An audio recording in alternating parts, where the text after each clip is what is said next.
For this lesson, 10.1.4, tangents and secants, you should really try this on your own first. 10-38, 39, and 41, A, B, D, E, F. So we're just skipping part C. You really should try this by yourself using the ebook, then come back if you're having any problems or you need some help.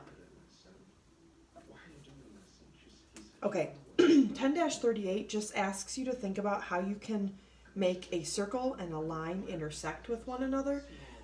So we're going to take the flash.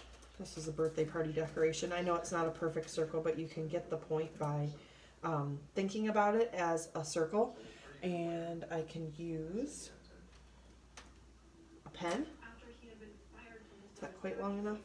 And it's just asking, how do I intersect it 0 times? So if the line is here and the circle's there, they clearly do not intersect. How do I make them intersect just once? Like that. They're just touching. Touching means tangent. How do I make it cross twice? If I do a chord that just gets extended, it goes through forever and ever, that's actually called a secant. And there's no way possible to make a line and a circle intersect 3 times. Okay? There's the flash, in case you wanted to see that. Okay, so 10-31 is specifically talking about when a line and a circle intersect at exactly 1 point. And again, when a line touches a circle, touch means tangent. Okay, you need to know that touch means tangent. And what this problem is talking about is if you drew this on a piece of paper, and what I would think you should do is use a straight edge and some sort of circular object, a glass, a paper towel roll. But if you use a paper towel roll, try and use the inside. Be careful, the lid of a jar or a container. Trace it, draw a perfectly straight line, and keep the object here while you're drawing your straight line so that you know that it only touches once. And then go ahead and fold your paper, like match up, I would call that point A with point B. Hopefully this is right in the middle. So fold the paper so that it's right on point C. And what you should get is a perpendicular line that goes right through the center of the circle. Okay, so if you have a tangent, wherever that line is tangent to the circle, it makes a right angle.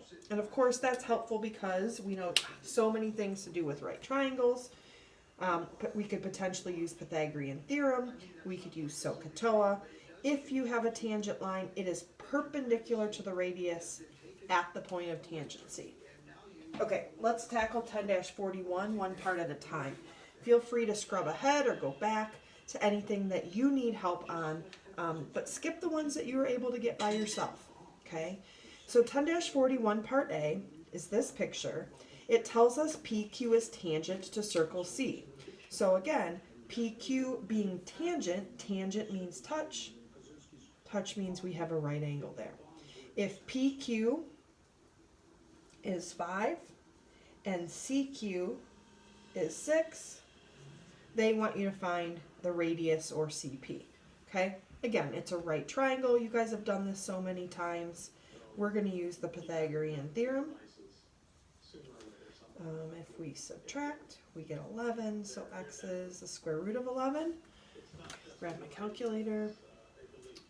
It is late, so 36 minus 25, double checking, that is definitely 11.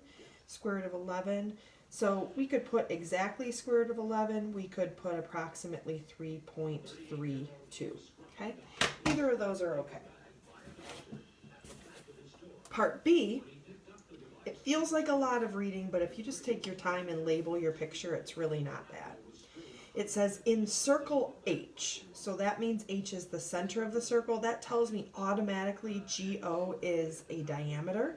That means this arc is 180 degrees for sure, from G to O.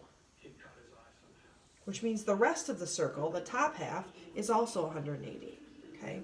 Now, measure of arc DR, here's DR, just this piece, is 40 degrees. And measure of GOR, so G to O to R, all of that is 210. Okay, so I'm going to go from here to here, is 210. So if this is 180 and a little bit more makes 210, I could subtract those and I could get that this arc is 30 degrees. I don't know if I'm going to need that or not, but remember, the more you fill in that you know, the easier it's going to be to answer the questions. Okay? So I'm going to just keep going because we're almost done. This is 180, this is 30, this is 40. The whole entire circle is 360, or you can think of the top half as being 180. So if I take 180, which is the top half, and subtract 40 and subtract 30, I get 110. That's this arc. Okay, remember a full circle is 360, so all these pieces have to add up to 360. Okay, now remember this 210 includes the 180 and the 30. So now let's see, they're going to ask us, well, what is arc GD? Okay, G to D, well, that's the one we just did. That's 110 degrees. Reminder, that's a minor arc. Minor arc is less than half the circle, and we only need 2 letters for it. O to R, okay, is 30 degrees. Now they're actually also asking for RGO. So RGO, that's this angle right here. It's an inscribed angle. It's on the circle. So remember, it can eat twice the size of itself. So if twice the size is 30, its size is 15, or half. Okay. We're skipping part C, 10-41 part D. Okay, this one looks familiar. Before I even read any question, I see 2 chords crossing. I'm thinking I'm probably going to make a bow tie. Remember, off-centered bow tie. Vertical angles. Okay, angle J and angle I are both eating the same arc. You could also think of it as angle K and angle H are eating the same arc, and mark those 2 instead. Bottom line is that we have 2 similar triangles. We can set up a proportion. Okay, so HG is 9. H to G, that's this part, 9. G to J, that's the rest of that same chord, is 8. GK, this part is 6, and they want us to find IG. Okay, so if you've been practicing, that there's a Khan Academy quiz, there's a 1013 Google Drive mini quiz that you're going to be taking today. If you've been practicing this, hopefully you guys are getting the idea that this is just setting up a proportion. Lots of ways to set up the proportion. One way is 9/6 equals x over 8. Okay, and when you solve that, you're going to get x equals 12. X is G to I, or I to G. That's my answer for 1041 part D. Part E, AC is a diameter. Okay, diameter of circle E. So it's telling me E is the center. Diameter, again, it means that these arcs are 180 degrees. Okay, if this is 180 degrees, look at this angle. If it helps you to turn your paper around, if that helps you visualize it better, do it. Okay, this angle is eating this 180 degree arc. That means it has to be a right angle.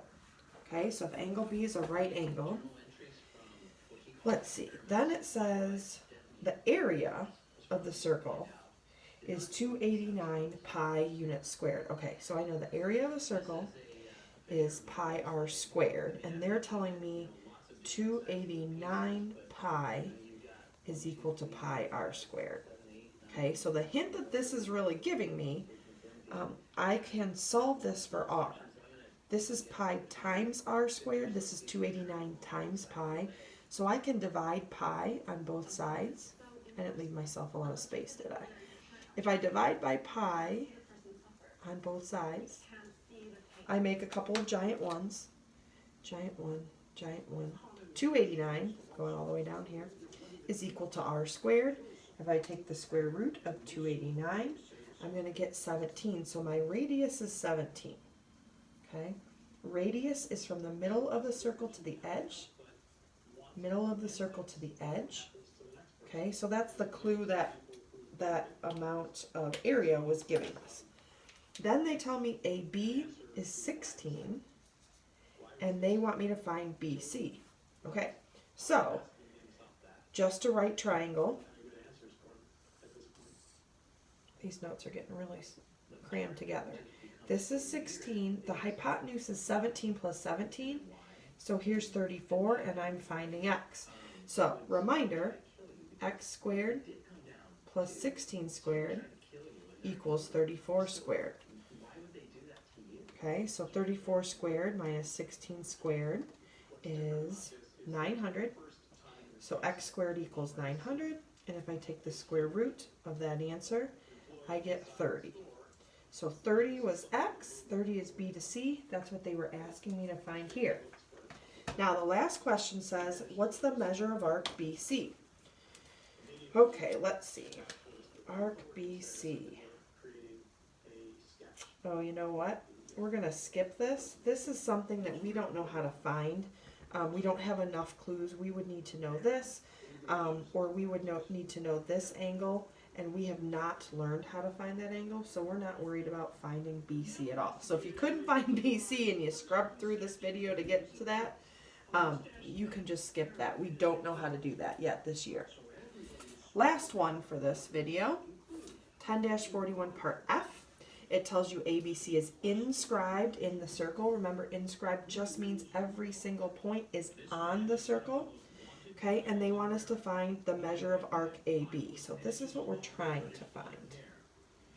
Okay, so if I notice, I could maybe find this angle, and that could help me.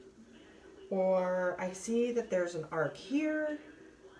If I could find that arc, then it could help me. So this is, again, a place where I'm just going to start doing what I can do and see if it leads me to the right answer. So, a couple ways I could think about this.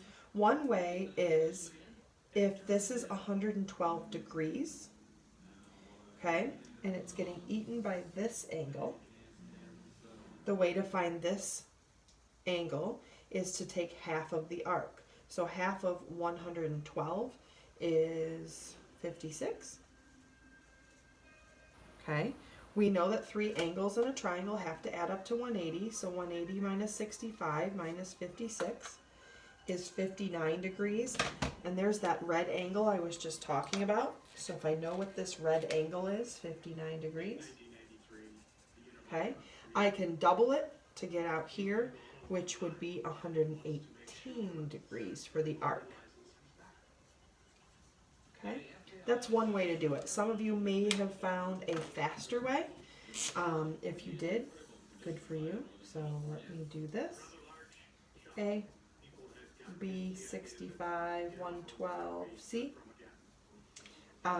If you decided instead to figure out, let's see, we know this is 65 here.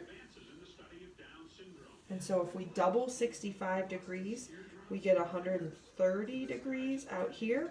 And then we know a full circle is 360.